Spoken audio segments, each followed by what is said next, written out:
একই কাণ্ড, জেলবন্দি রোহিঙ্গারা উধাও হয়ে যাচ্ছেন।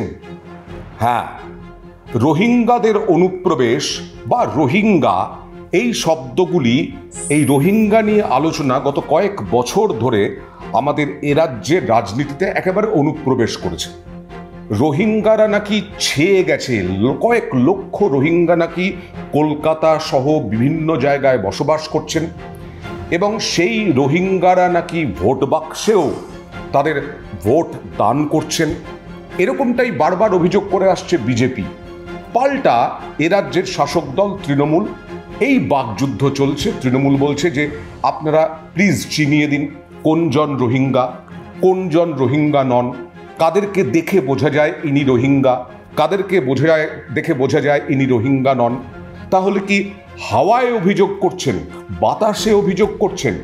এই ধরনের পর্যবেক্ষণ অত্যন্ত স্বাভাবিক। যারা সংবিধানকে মানেন তাদের সবার ক্ষেত্রে এই ধরনের পর্যবেক্ষণ বা এই ধরনের বক্তব্যই সবাই এক্সপেক্ট করবে। এটা হতে পারে না যে কোনো যে কেউ এসে এইখানে থাকতে পারবে। এটা কোনো ধর্মশালা নয়, ধর্মশালা হওয়া উচিত নয়। যে সুপ্রিম কোর্ট যে কথা বলেছে তাকে আমরা স্বাগত জানাচ্ছি। चीफ जस्टिस ऑफ इंडिया है, सब जज को कोई लूज कमेंट करना नहीं चाहिए। पहले जो था हमारा इंडियन जुडिशियरी में, जज लोग कम बात करते थे और जजमेंट के जो बोलना है वो बोलते थे। आजकल जज लोग ज्यादा बात करते हैं टीआरपी बढ़ाने के लिए, जजमेंट नहीं देते हैं। That is all difficulty. এইখান থেকেই রাজনৈতিক তরজা তুঙ্গে রোহিঙ্গাদের নিয়ে। রোহিঙ্গা কারা? মায়ানমার থেকে বিতাড়িত, তারা বাংলাদেশের সীমান্তে লক্ষ লক্ষ মানুষ তারা বসবাস করছেন। তাদের বলার ভাষা আলাদা, তাদের কথা আলাদা। সুতরাং রোহিঙ্গা, আমাদের এখানে রোহিঙ্গা ঢুকে পড়েছে, এখনো পর্যন্ত সেই প্রমাণ যদিও বিরোধী দল সেইভাবে দিতে পারেনি। কিন্তু রোহিঙ্গারা যে জেল থেকে উধাও হয়ে যাচ্ছে, যে কয়েকজন রোহিঙ্গাকে ধরা হচ্ছে, সেই রোহিঙ্গারা যে জেল থেকে উধাও হয়ে যাচ্ছে সে ব্যাপারে সুপ্রিম কোর্ট আজকে কড়া পর্যবেক্ষণ রেখেছেন। মাত্র 5 জন রোহিঙ্গা, তাদেরকে ধরা হয়েছিল অনুপ্রবেশ করেছেন বলে। খুব স্বাভাবিক, আমাদের এখানে তো রেড কার্পেট অনুপ্রবেশকারীদের জন্য দেওয়া যাবে না, এটা তো ধর্মশালা নয়। এটা আমরা সবাই জানি যে আমাদের দেশে অনুপ্রবেশকারীর সংখ্যা বাড়লে আমাদের দেশের যুবক যুবতীদের বিভিন্ন কাজ কর্ম সেইগুলোতে ঘাটতি হবে, আমাদের অর্থনীতির উপরে বোঝা চাপবে। কিন্তু তার দায় কার? রোহিঙ্গারা যদি অনুপ্রবেশ করে থাকেন তার জন্য দায় কার? যেমন বিভিন্ন বিজেপি বারবার বলার চেষ্টা করে যে এ রাজ্যের শাসক দল রোহিঙ্গা বা অনুপ্রবেশকারীদের আশ্রয় দিচ্ছে। পাল্টা তৃণমূল প্রশ্ন তোলে যে বিএসএফ তাহলে কি করছে? বিএসএফ এর তো উচিত এই অনুপ্রবেশকারীদের ঠেকানো। যাই হোক না কেন, আজকে যেটা হলো, আবার সুপ্রিম কোর্ট পর্যবেক্ষণে কড়া মনোভাব দেখালো এবং অনুপ্রবেশকারীদের কি লাল কার্পেট আমরা বিছিয়ে দেব, লাল কার্পেট পাতব? আবার প্রশ্ন। কিন্তু এই প্রশ্নে সুপ্রিম কোর্ট কড়া পর্যবেক্ষণ রাখলেও এই নিয়ে কি সমস্যার সমাধান হবে?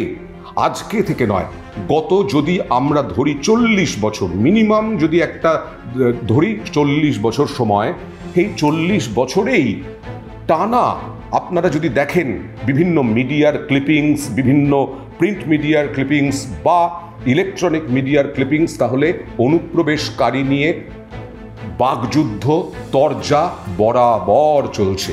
কারণ ভারতের সঙ্গে বাংলাদেশের হাজার কয়েক কিলোমিটার হচ্ছে সীমান্ত। সেই সীমান্ত দিয়ে অনুপ্রবেশের সমস্যা আজকের সমস্যা নয়। কিন্তু এবার হয়তো সুপ্রিম কোর্ট অনেক বেশি কড়া মনোভাব দেখাচ্ছে। জেলবন্দি রোহিঙ্গা উদ্বাস্তুরা উধাও হয়ে যাচ্ছে এমনই অভিযোগ তুলেছিলেন আবেদনকারী পক্ষ। আর সেখানেই অনুপ্রবেশকারীদের জন্য কি আমাদের রেড কার্পেট বিছিয়ে দেওয়া উচিত?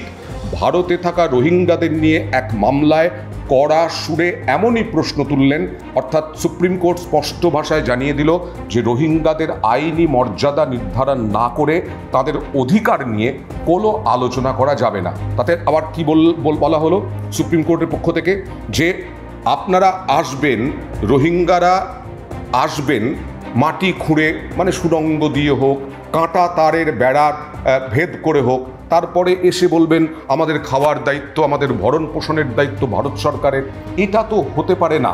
তাহলে ভারত সরকারের তো একটা নির্দিষ্ট কিছু থাকা উচিত, নির্দিষ্ট কিছু আইন শাসন সেই রকম থাকা উচিত, যাতে অন্তত এই রোহিঙ্গাদের বিরুদ্ধে ব্যবস্থা নেওয়া যায়।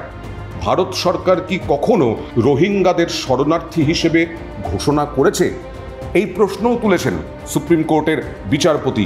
রোহিঙ্গাদের আইনি মর্যাদা নির্ধারণ না করে একই সঙ্গে আদালত প্রশ্ন তুলেছে, ভারত সরকার কি কখনো রোহিঙ্গাদের শরণার্থী হিসেবে ঘোষণা করেছে?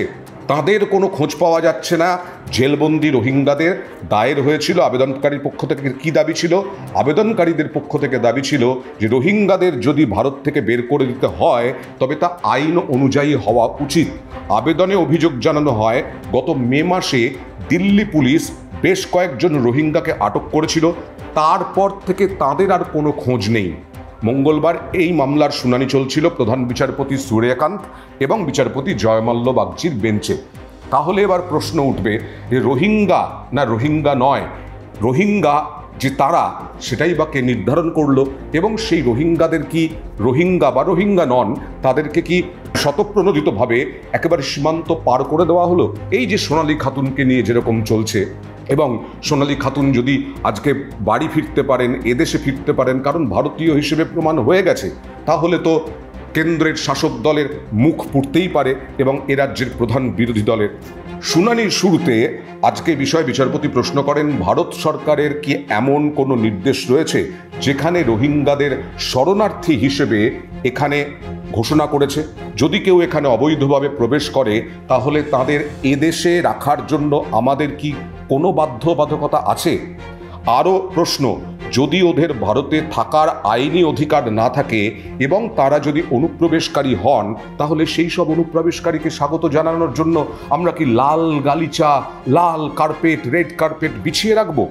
এই প্রেক্ষিতে আবেদনকারী পক্ষের আইনজীবী বলেন, রোহিঙ্গাদের জন্য শরণার্থী মর্যাদা চাইছেন না তারা, শুধুমাত্র আইন অনুযায়ী নির্বাসন প্রক্রিয়া করা হোক এটাই চান।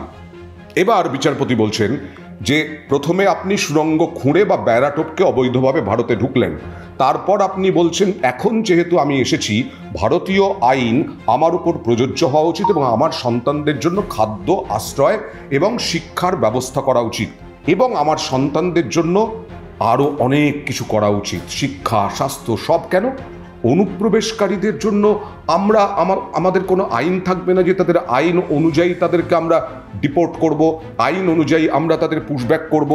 সুতরাং বিচারপতি আরও বলেন, ভারতে ইতিমধ্যেই লক্ষ লক্ষ দরিদ্র নাগরিক রয়েছেন যাদের দিকে মনোযোগ দেওয়া প্রয়োজন। পাশাপাশি এটাও জানান যে অবৈধভাবে কেউ প্রবেশ করলেও তাদের ওপর নির্যাতন করা উচিত নয়। তার মানে আমাদের বিচার ব্যবস্থা এর আগেও কড়া মনোভাব দেখিয়েছে। কোন কোন ক্ষেত্রে দেখিয়েছে?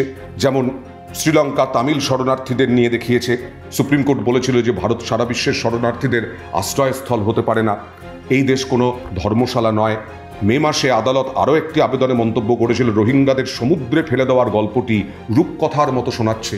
এইরকম অভিযোগ, এইরকম দাবি দেওয়া অনেকেই করতে পারেন, কিন্তু একটা আইন তো থাকবে দেশে যে আমরা অভিবাসন নীতিতে আমরা শরণার্থীদেরকে এইভাবে ট্রিট করব, শরণার্থীদেরকে আমরা এইভাবে নেগেটিভ হোক পজিটিভ হোক এইভাবে ট্রিট করব।